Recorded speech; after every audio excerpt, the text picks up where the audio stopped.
Assalamualaikum warahmatullahi wabarakatuh. Waalaikumsalam warahmatullahi wabarakatuh. Bismillahirrahmanirrahim. Qala musannif rahimahullah ta'ala bihi wa kanafni fid darain amin ya rabbal alamin. Wa ta'minu wa qira'atu surati ba'da al-fatihati wa takbiratu inda raf'i wal khafdi wa qulu sami'a Allahu liman hamidahu rabbana lakal hamdu wat tasbihu fir ruku'i was sujudi wa wad'ul yadaini 'alal fakhidaini fis julusi yabsudul yusra yaqbidul yumna illa al-musabbihata fa innahu yusiru biha mutasyahidan wal iftirasu fi jami'il jalasati wat tawarruku fil jalasatil akhirah. Disitu ya. Mudah-mudahan baca semua ini. Wat taslimatu as-saniyah. Hadirin dan hadirat Allah Subhanahu wa taala, melanjutkan pelajaran kita pada kesempatan yang lalu. Sekarang adalah sunnah-sunnah hayat. Sunnah-sunnah hayat itu adalah sunnah-sunnah yang kalau kita tinggalkan atau tidak kita kerjakan, maka kesunahan tersebut tidak digantikan dengan sujud sahwi. Kemarin jenisnya sudah macam-macam. Sekarang lanjutannya, wa ta'minu, dan membaca amin. Ini buat namanya nih, namanya nih. Jangan salah arti nih. Wa ta'minu, dan membaca kalimat amin. Ruwiya Abu Dawud, diriwayatkan Abu Dawud alaihi wassalam an Abi Hurairah radhiyallahu anhu qala kana Rasulullah sallallahu alaihi wasallam idza talla ghairil maghdubi alaihim waladhdallin qala amin hatta yasma'a min yalihi min as-sufil awwal. Diriwayatkan daripada Abi Hurairah radhiyallahu anhu, adanya Rasulullah sallallahu alaihi wasallam idza talla, setelah membaca atau rampung, talla ai fardhu, setelah selesai membaca ghairil maghdubi alaihim waladhdallin, qala, maka berkata Rasulullah SAW amin, membaca amin hatta yasma'u, sehingga terdengar min yalihi min safil awal, dari saf awal sampai saf belakang. Kencang berarti rukuk bacaannya. Jadi ketika Rasulullah SAW selesai baca ghairil maghdubi alaihim waladhdallin, maka qal amin hatta yasma'u min yalihi min as-safil awal, sampai kedengaran dari saf awal sampai ke belakang. Ini menunjukkan bahwasanya Rasulullah SAW mentoki membaca kalimat amin. Yusannu hadza lil ma'mumi aidan. Amin ini karena dibaca akhir surat Al-Baqarah juga sunnah baca amin. Bapak-bapak kalau tahlil kan ada ayat ini ya. Ada surat apa itu? Akhir Al-Baqarah lillahi ma fis samawati, itu ada kan ya? Maka kalau dalam posisi ada yang membaca itu, maka disunahkan juga mengucapkan lafaz amin.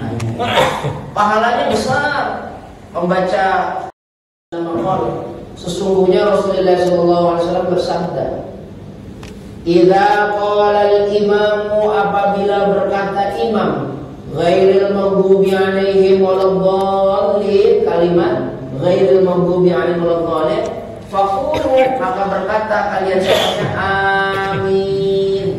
Maksudnya berkata semua itu antara imam dan makmum. Jadi imam dan makmum ngomong amin. Fa innahu man wafaqa qawluhu qala al-malaikati ghufira lahu ma taqaddama min dhanbi. Andai kata si imam, si makmum baca amin, kok aminnya itu bisa bareng sama aminnya malaikat, maka dosanya yang dulu diampuni oleh Allah. Misalkan saya ngomong nih, apapun tadi ghairil maghdubi alaihim waladhdallin, Pak Bun ngomong amin, Bapak juga ngomong amin. Ternyata aminnya Pak Bun sama aminnya Bapak bareng pas dengan aminnya malaikat. Karena malaikat kalau dengar dari mampu pasti ngomong amin. Kalau malaikat itu pasti, kecuali kita orang harus. Itu malaikat ngomong amin bareng dengan aminnya kita bertiga ini, makmum, imam, malaikat. Maka ghufira lahu ma taqaddama min dzambi, diampuni dosanya oleh Allah yang lalu. Dosa, mohon maaf, Pak Bun misalkan 50 tahun, 40 tahun bikin dosa semua, 10 tahun pahala, 40 tahun hilang semua dosanya. Oh ini mantap ini. Yang 70 tahun dosanya hilang semuanya, lebur sama Allah SWT. Anda suruh ngomong amin menang baik. Itu aja. Berarti nggak dapat utama. Harus walaupun sunnah gitu ya, walaupun sunnah. Ini nggak main-main. Idza amana al-imam, dalam kalimat lain kalau dalam Abu Dawud itu ngomongnya begini, idza amana al-imamu fa aminu, jika imamnya ngomong amin maka fa aminu, makmumnya juga sunnah melakukan atau mengucapkan kalimat amin. Paham ya Pak ya? Mengucapkan amin. Amin ternyata itu kalimat sakti. Kalimat sakti. Kenapa disebut kalimat sakti? Karena ada dua kalimat yang dipopulerkan bukan hanya oleh umat Nabi Muhammad Sallallahu Alaihi Wasallam, tapi juga dipopulerkan oleh umat-umat terdahulu. Satu Bismillah, yang kedua amin. Kenapa amin? Ya karena amin sangat luar biasa. Kenapa amin? Karena kalimat amin ini sangat luar biasa. Dalam kitab Al-Asrar, kitabnya apa namanya? Al-Asrar. Ini saya kasih tahu kitab Al-Asrar. Al-Asrar ini kitab yang dibawa oleh ulama Gujarat. Ulama Gujarat namanya Ibrahim Samarqandi. Syekh Ibrahim Samarqandi. Makamnya ada di Palang, Tuban.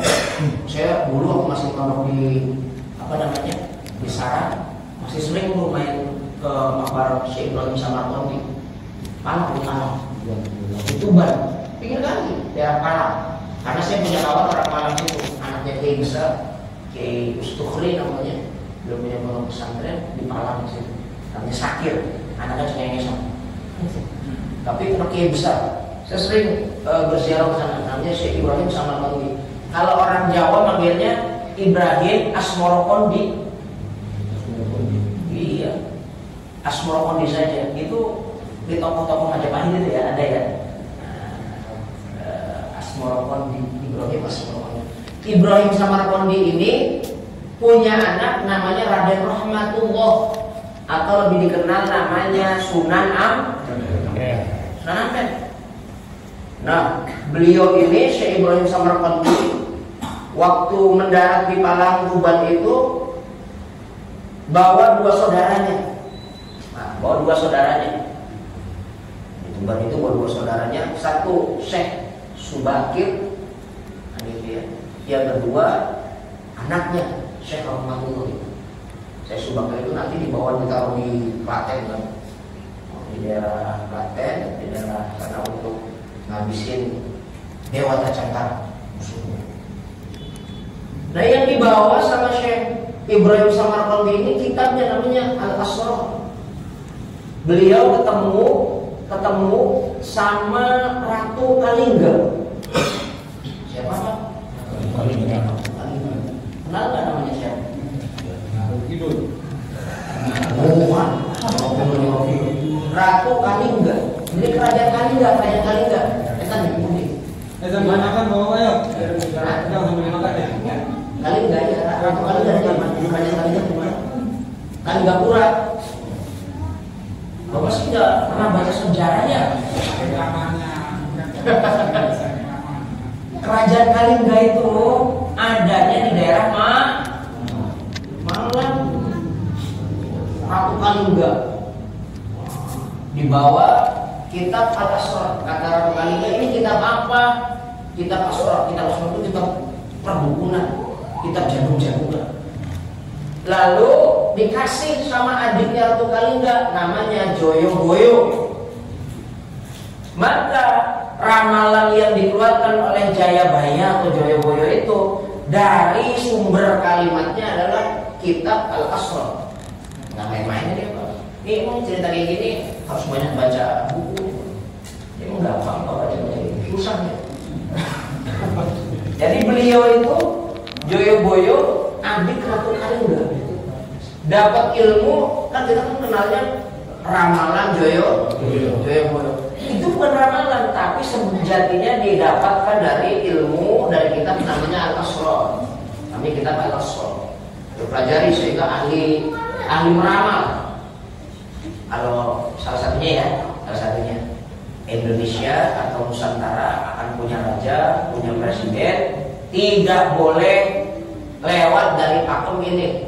Noto, negoro, pasti belakangnya begitu katanya. Itu dari siapa? Bukan dari Joyoboyo ya, tapi dari kitab Asrar. Dalam kitab Asrar itu ada satu kelebihan kalimat amin. Apa kelebihannya? Ya saya tulis, saya tadi baca kitabnya punya saya. Jadi jangan main-main, saya sakti. Jangan main-main, saya sakti. Saya baca sebelum kesini, amin itu hamzahnya diambil dari kitab Zabur, mimnya diambil dari kitab Taurat, ya-nya diambil dari kitab Injil, nunnya diambil dari kitab Al-Quran. Maka kata kitab Asrar tadi, yang baca amin maka membaca kitab Zabur, Taurat, Injil, dan Al-Quran. Sama pahalanya ketika membaca amin dalam sholat seperti dalam posisi menghatamkan 4 suci kitab Allah. Bapak, kalau baca Zabur pernah? Taurat? Pernah? Injil? Udah. Al-Quran aja kagak hatam-hatam. Al-Quran aja kagak hatam. Berapa kali dalam satu datang? Ramadan dah, baru mulai ngatamin kan gitu. Di Ramadan mah kita males-malesan kadang-kadang baca Quran. Bukan males-malesan, emang males beneran. Ada di sini yang khatam. Pak, di sini ada yang khatam. Kali-kali istri saya punya istri Pak. Saya punya istri. Ini depan sombong Mas. Tapi warna diri yang tergerok juga hadis kalau punya nikmat yang ceritain. Istri saya itu dia punya kesibukannya kayak gitu. Sibuknya tuh sibuknya ibu aja pagi pulang sore. Kadang-kadang sih nggak sore kayak tapi istri saya itu punya kelebihan sedikit menurut saya. Kelebihannya apa? Satu diantaranya 3 hari sekali ada Quran. 3 hari? 3 hari sekali ada Quran. Jarang. Ya kayak bapak lah malas lah. Jadi baca Quran itu kalau lagi mau nyari materi khutbah, baca Quran itu kalau lagi nyari materi kitab-kitab itu kan ayat Quran baca berbicara. Satu waktu mungkin ya Pak. Ini kemungkinan saya kok tidak dilihat sama istri saya kok jarang pegang Quran. Istri saya ngomong begini, ya, kalau saya, ya, ayah ngajar ngaji kan? Iya. Ngajar taklim kan? Iya. Kenapa? Berapa kali dalam 1 bulan khatam Quran? Kan ayah kok ngajar ngaji? Itu kok orang gebukin Pak. Kaget saya, ngomongnya begitu, iya kan ayah ngajarin Quran. Kira-kira 1 bulan berapa kali khatam Quran? Kaget saya. Iya ya, ngajarin ngaji, kalau baca Quran. Aduh. Wah, menurut saya ini satu apa namanya? Pukulan. Sentilan. Kalau jeweran mukanya jangan. Akhirnya kata saya, iya benar juga kamu ya. Iya. Kemana-mana ngajarin ngaji, kemana-mana ngajarin kitab dan sebagainya, tapi lu nggak baca Quran. Sayang ya, benar sekali. Wah, akhirnya mulai saat itu baru mau gitu megang Quran. Megang Quran, benar-benar kemana-mana gayanya megang Quran. Megang Quran. Berat tuh Pak. 2 bulan sekali hantar. 2 bulan sekali hantar. Sekarang baru ngomong, weh, nih orang kaya nih, dunia di tangan saya, kalian benar kontrak semuanya, misalnya kayak gitu.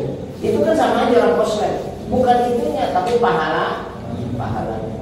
Ini kayak si Deddy Miswar Pak di film Korova, dia mau melamar, maaf ya. Janda. Pertama, cara baca amin itu ada beberapa cara baca amin. Baca amin yang pertama itu hamzahnya panjang, mimnya panjang. Ghairil maghdubi 'alaihim waladdallin. Hamzahnya panjang, mimnya amin. Boleh. Panjang hamzahnya, mimnya kan?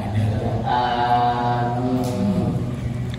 Yang kedua, hamzahnya panjang, mimnya pendek. Amin. Ya kan pendek, ya kan? Hamzahnya panjang, mimnya pendek. Amin. Udah boleh.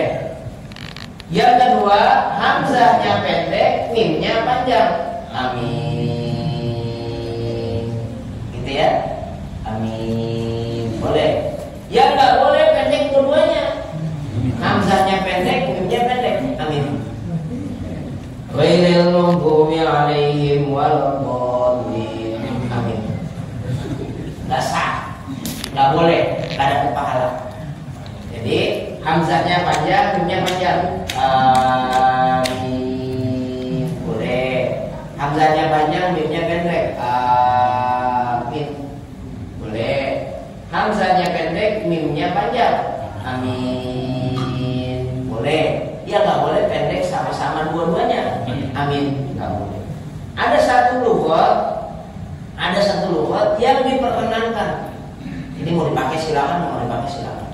Satu lughat yang diperkenankan, dibolehkan maksudnya, dan boleh kalau ada yang baca kayak begini jangan disalahin. Dibaca imalah hamzahnya atau mimnya. Ghairil maghdubi 'alaihim waladdallin. Hamzahnya amin. Boleh. Tapi harus dua-duanya panjang. Cuma satu. Jadi hamzahnya dibaca imalah. Ghairil maghdubi 'alaihim waladdallin. Amin. Boleh. Atau mimnya yang dibaca imalah. Ghairil maghdubi 'alaihim waladdallin. Amin. Boleh. Saya tanggung jawab. Nanti contohin. Surat Isya. Ilmu. Itu materi udah biasa. Kalau ibadah itu boleh kayak Si ikhtilat salah itu. Kalau ini bukan ikhtilat, ini memang dibaca isma. Isma dibaca imalah. Amin boleh atau amin boleh. Amin boleh. Itu namanya imalah. Sama seperti kita baca Quran, di dalam baca Quran itu ada qiraat gharib.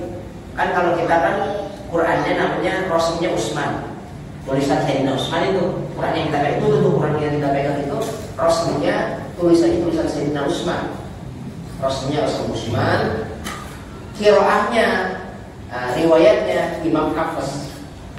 Kalau dalam Imam Hafiz ada qiraat gharib. Qiraat gharib itu apa? Bacaan asing. Udah pada baca Quran kan ya Pak? Udah baca Quran. Kalau udah baca Quran ini pasti paham. Dalam bacaan Imam Hafiz, bacaan gharib, bacaan asing itu cuma ada 4. Satu namanya adalah imalah. Adanya dalam surat Hud ayat 41. Enggak ada lagi selain itu. Bagi Imam Hafiz ya, bukan Imam yang lain, Imam Hafiz. Contohnya apa? Wa qala irkabu fiha bismillahi majroha. Itu tulisannya majroh, tapi kan di bawahnya ada imalah dibaca re. Wa qala irkabu fiha bismillahi majreha wa mursaha. Boleh. Itu namanya gharib. Nah, ini namanya logat bahasa. Yang kedua, bacaan gharib yang kedua namanya ismam. Apa namanya? Ismam. Juznya sama, juznya lihat aja. adanya di dalam surat Yusuf ayat 17. La ta'manna, misalnya begitu, di bawahnya ada ismam, maka makna itu harus berubah, mulutnya monyong, aksennya berubah jadi domah. La ta'manna, harusnya la ta'manna aja, tapi di bawahnya la ta'manna. Ini kayak kita lagi mengimuran lagi tadi. La ta'manna ala Yusufa, harusnya la ta'manna, itu boleh dibaca ismam. Atau dibaca ikhtilas. Ikhtilas itu kalau baca bahasa kita itu namanya dicopet, cepet. Ya, kalau nyopet kan cepat gitu ya, nyopet huruf namanya. Maka ketika la ta'manna, kenapa? Karena banyak orang yang nggak bisa baca ismam terhadap la ta'manna, itu agak susah, sulit. Maka dibacanya la ta'manunna ala Yusufa, la ta'manun. Nah, padahal la ta'manna tulisannya. Boleh. Paham ya? Yang ketiga namanya tashil atau ijabah. Ada dua hamzah bertemu dengan ain. Tulisannya begini. Nanti ayatnya cari. Namanya tashil. Ada hamzah double, hamzahnya dua, satu, dua ketemu ain. Maka bunyi gini. Jamiyun. Hamzahnya double. Hidup dua, ainnya mati. Jamiyun wa arabiyun. Itu bunyinya begitu awalnya. Tapi dikasih taskil, dikasih ijabah, nggak boleh dibaca dua. Bunyinya satu, tapi diayun. Jamiyun wa arabiyun. Begitu. Itu namanya taskil. Ada lagi namanya sakta. Sakta itu berhenti sejenak tanpa bernafas. Diqadri subhanallah dengan kadar-kadar kira-kira subhanallah. Jumlahnya kalau dalam Al-Quran Rasul Utsman itu ada 8. Tapi yang dipakai 4. Jumlahnya ada 8 yang dipakai 4. Salah satunya ada dalam surat Yasin. Qalu ya wailana man ba'atsana min marqadina. Hadza ma wa'ada ar-Rahman. Bunyinya di situ kalau berarti kalau kuat. Kuat sampai di atas. Terus ada lagi satu lagi di surat Al-Kahfi ayat pertama. Iwaja, gitu ya. Iwaja qayyiman liyudhir ba'san syadid. Itu ada dibaca. Terus satu lagi ada dalam surat Al-Mutaffifin kalau nggak salah. Nah, satu lagi cari, saya tahu semua. Jadi sakta itu jumlahnya 4. Sebenarnya ada 8, tapi dipakai 4. Jadi dia sakta itu berhenti sejenak tanpa bernafas. Itu apa namanya? Qiraah gharibah. Imalah itu salah satu daripada qiraah gharib, daripada bacaan asing, bacaan yang agak nyeleneh di antara yang ditulis oleh Imam Hafiz. Itu satu. Qala rkabu fiha bismillahim. Harusnya majro jadi majreha. Tapi kalau menurut Imam Asim, yang namanya Imam Asim dan bin Imam Asim riwayat Imam Waros, maka tidak semua imalah itu tidak cuma satu ayat dalam lembut saja, tapi setiap ada fathah di akhir ayat bertemu dengan maksurah, alif maksurah atau ya maksurah, maka dia diperkenankan dibaca imalah. Bismillahirrahmanirrahim. Wadduha wallaili idza saja. Itu fathah ketemu alif maksurah. Ma wadda'aka rabbuka wa ma qala. Walal, ini kan kita walal a ya. Kalau dia enggak walal a, walal la. Walal akhiratu khairul laka minal ula.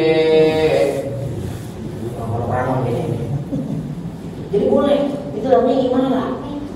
Kan gitu. Jadi kalau ada orang yang baca kayak begitu, jangan buru-buru nyalahin. Salah tuh itu bacanya. Kita yang belum lah. Itu Imam Waros. Cara nulis juga beda. Ini saya kasih tahu nih Pak. Kalau misalnya Rasul Utsman, imamnya kita Imam Hafiz. Nih huruf kayak gini apa nih?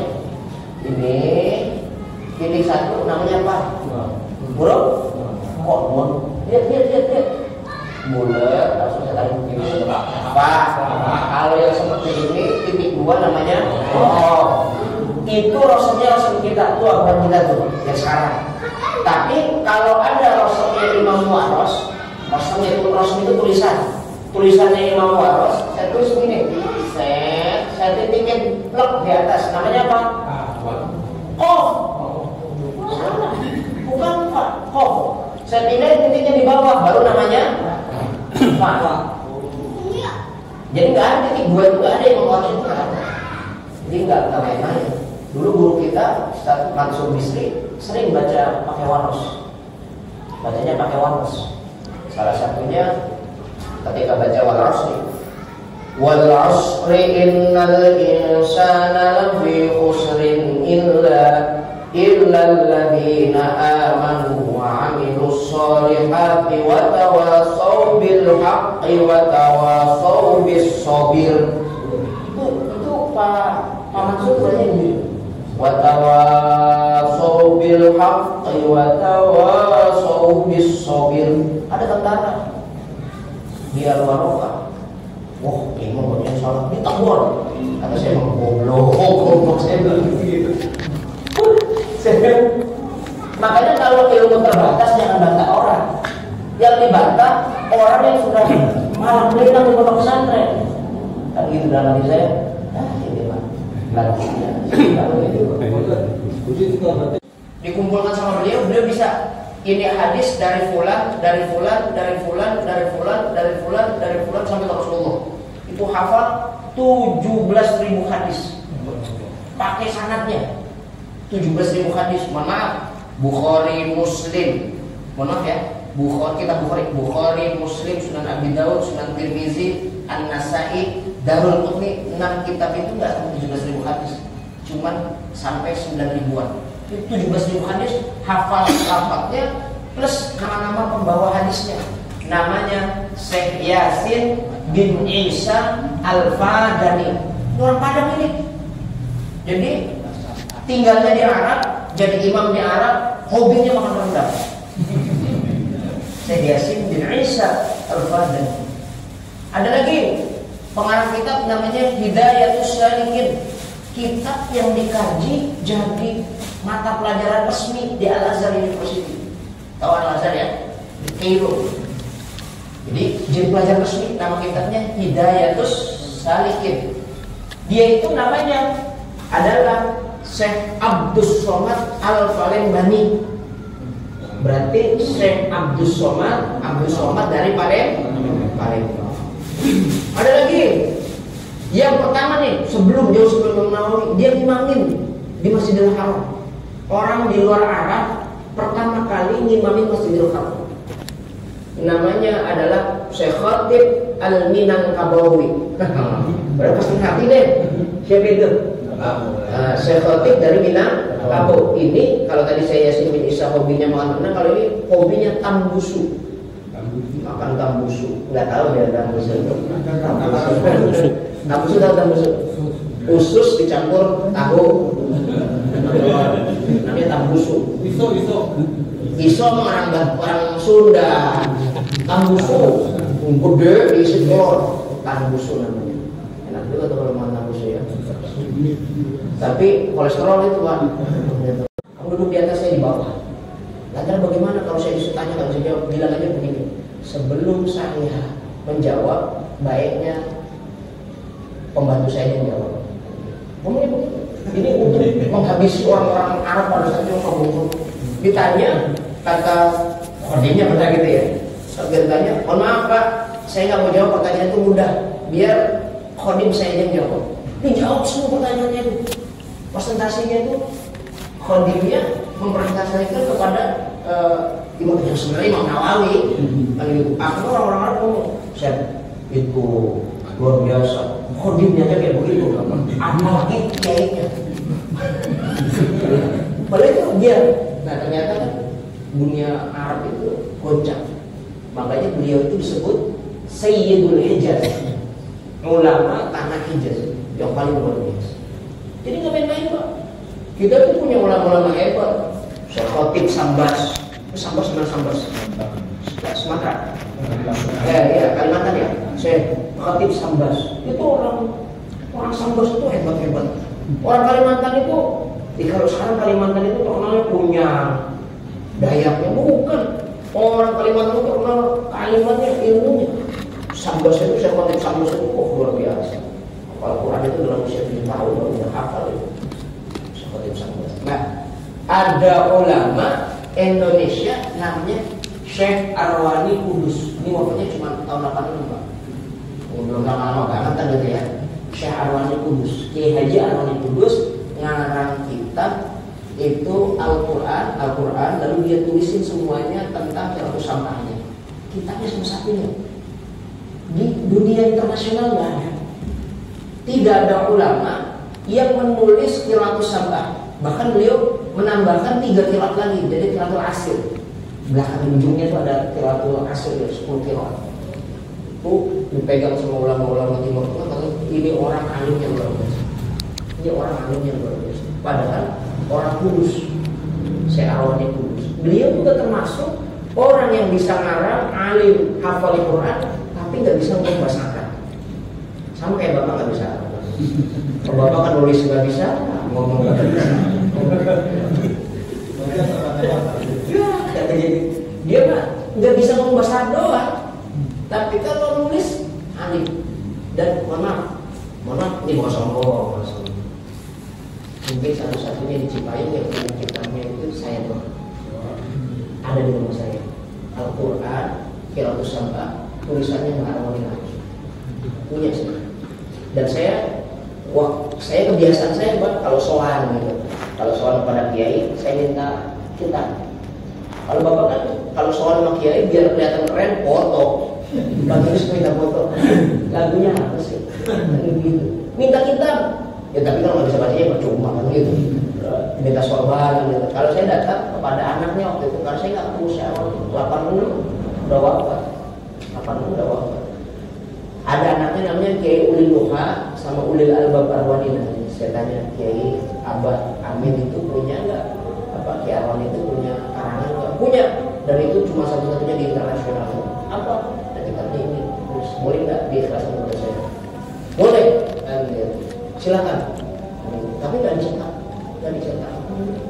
Banyak nggak diperbanyak, nggak boleh diperbanyak. Silakan baca. Saya baca, saya amati, ternyata orang Indonesia itu alim-alim, pintar-pintar, hebat-hebat, bahasanya bagus-bagus. Dan kita kurang. Kayaknya kalau ulama, kamu pesantrennya dari mana? Dari Tebuirang. Dari mana? Dari Sarang, dari alumni Madinah, alumni Makkah. Gaya, gaya. Saya benar. Nggak usah jauh-jauh di Al-Falah itu ada orang alumni Madinah yang saya sampaikan itu, katanya alumni Madinah. Terus saya kasih bapak maaf, beliau dalam masalah dulu jurusul istirofah, jurusul istirofah maka mana? Anunya ujubannya saya mau kita masuk syarat masuk suruh baca, nggak bisa baca. Dalam hati saya mendingan gua kata bersama-sama bisa. Itu gimana cara bacanya? Orang nggak ada harokatnya. Karena dia berbahasa Arab tapi ngomong, bukan bahasa tulisan. Sama halnya kayak kita nih Pak. Kita ngomong bahasa Indonesia jago ya. Kita ngomongnya bahasa Indonesia nih. Tapi di antara kita yang ngomongnya pakai subjek, predikat, objek, keterangan itu kan jarang paham kan gitu ya. Bapak tahu nggak kalimat majemuk? Bapak tahu nggak kalimat majemuk bertingkat? Diftong. Terus kalimat pasif, kalimat aktif dalam bahasa Indonesia. Jangan-jangan nggak ngerti kan gitu. Bukan jangan-jangan nggak ngerti kan gitu. Kalau ngomong bisa, tapi untuk memahami keindahan bahasa belum tentu bisa. Maka harus belajar namanya grammar atau gramatik. Tidak akan itu ya. Orang sono ditinggalkan. Tapi kalau orang Indonesia belajar gramatika dulu sampai alim, nih Pak, baca kitab kayak gini, kenapa bisa dibaca? Karena ada rumusnya. Jadi kalau dulu saya nggak pernah ngaji kitab ini, jarang ngaji kitab ini. Ngajinya ilmu nahu, ilmu sorof. Sorof nahunya udah pegang, maka baca kitab udah bisa, tinggal memahami. Baru kita ngaji itu kitab fikih dan lain sebagainya. Paham? Baru. Kalau di sana enggak. nahu sorofnya ditinggal, langsung ngaji fikih, langsung ngaji yang lainnya. Oleh karenanya dan saya nggak tahu Pak kemana. Jangan sekarang itu terbalik cara belajar dalam agama ya. Tujuan dan prosesnya hilang, benar itu. Contohnya bagaimana? Dulu Pak, kalau zaman saya orang hafal Quran itu puncak keilmuan. Jadi orang itu dianggap al-alam, orang paling alam, orang paling alim. Itu kalau sudah hafal Quran. Nah kalau orang hafal Quran itu biasanya dulu zaman saya masih mondok sampai dekat tahun 2005 lah. Kalau sudah hafal Quran biasanya nahwunya jalan, sorofnya jalan, fikihnya alim, tauhidnya oke, hadisnya juga jago, hafal Quran makin top. Begitu biasanya. Kalau sekarang coba lihat terbalik, hafal Quran tapi nggak bisa nahwu sorof, sehingga orang yang hafal Quran dilombakan sama kayak anjing dilempar pulang, ribut aja begitu. Hafal doang. Maka benar kata Rasulullah, nanti di akhir zaman banyak orang hafal Quran tapi hafalannya cuma sampai tenggorokan karena nggak alim. Nah kalau kita kan posisinya alim kagak hafal kagak. Ini yang bingung parah, lebih parah kita kan gitu. Makanya parah kita itu. Alim kagak, hafal kagak. Kalau yang hafal masih mendingan, kagak alim juga masih mendingan gitu. Nggak alim, mending. Kayak kita alim, hafal kagak. Salim satu. Jadi kayak gitu ya Pak ya. Jadi ini termasuk daripada bagian yang agak repot kan menurut saya. Pak, belajarlah menyampaikan belajar. Kita punya kesempatan, punya kesempatan. Pak, jangan anggap usia bapak itu udah telat untuk belajar. Nggak ada telat. Ada orang Ibnu Hajar, dari mulai balik, taruh 15 tahun. Dari mulai balik, dia ngaji di pondok pesantren sampai usia 85 tahun. Orang lain bilang 80 tahun. Dari usia 15 tahun sampai 80 tahun. Berarti berapa tahun itu? 70 ya? 60 tahunan, 60 tahunan. Itu nggak bisa. Baca Fatihah aja nggak hafal. Dia ngapalin Fatihah, Bismillahirrahmanirrahim. Dia hafal hari ini, Bismillah udah hafal. Besok pindah ke Alhamdulillah hafal, Bismillahnya nggak hafal. Balik lagi sampai 65 tahun. Kalau ini orang namanya belet, bebel, bener. Dua orang. Tapi maaf, ini sudah 85 tahun dia pulang. Kata dia ini udah dah, saya udah nyerah. Kenapa? Gak bakalan jadi kiai. Orang Fatihah aja 80 tahun gak hafal apa. Ada nggak di sini 80 tahun gak hafal Fatihah? Doa norak itu. Kita dia Fatihah kan gak pakai hafal gitu. Berarti masih mendingan dah daripada Imam itu aja. Dia pula ngelewatin sungai, ngelewatin cadas, ada buah tuh gede, di atasnya air, tetes, tep, dia lihat, kok batu, bolong, hancur, hanya dengan air. Yang lembut aja bisa hancurin batu yang begitu keras, tapi saya nggak bisa sih. Balik lagi, dia tadinya bisa saya gitu, balik lagi, ngaji setahun, 2 tahun, 3 tahun, hatam semua kitab, bisa semua. Jangan Fatihah bisa semua, itu take off. Nah, ketika pulang disebut sebagai ulama Al-Imam Ibnu Hajar Al-Asqalani. Namanya Ibnu Hajar Al-Asqalani. Bahkan disebutnya Hujjatul Islam. Jadi kalau orang yang dalil kepada beliau di zamannya, karena saking banyaknya ilmu yang dia dapat Hujjatul Islam, saking banyak hadis Al-Quran dan sebagainya. Hafal semua itu cuma 3 tahun. Jadi mohon maaf, ngaji bukan ini ukurannya. Kalau belajar sekolah mungkin ya Pak, boleh ini ukurannya, nilai. Kalau ngaji bukan ini. Tapi kalau ngaji itu adalah hidayah, futuh namanya. Jadi kalau orang dibuka hati yang Allah, jangankan saya ngomong, belum ngomong aja udah tahu. Itu namanya futuh. Makanya kalau orang nas'alukal futuh wal munur wal rusuh wa salahil ajis. Itu doa yang harus kita punya.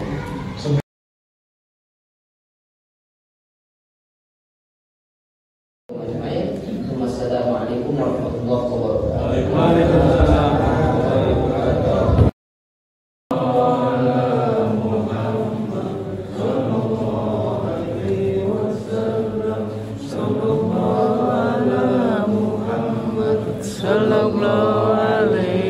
wasallam.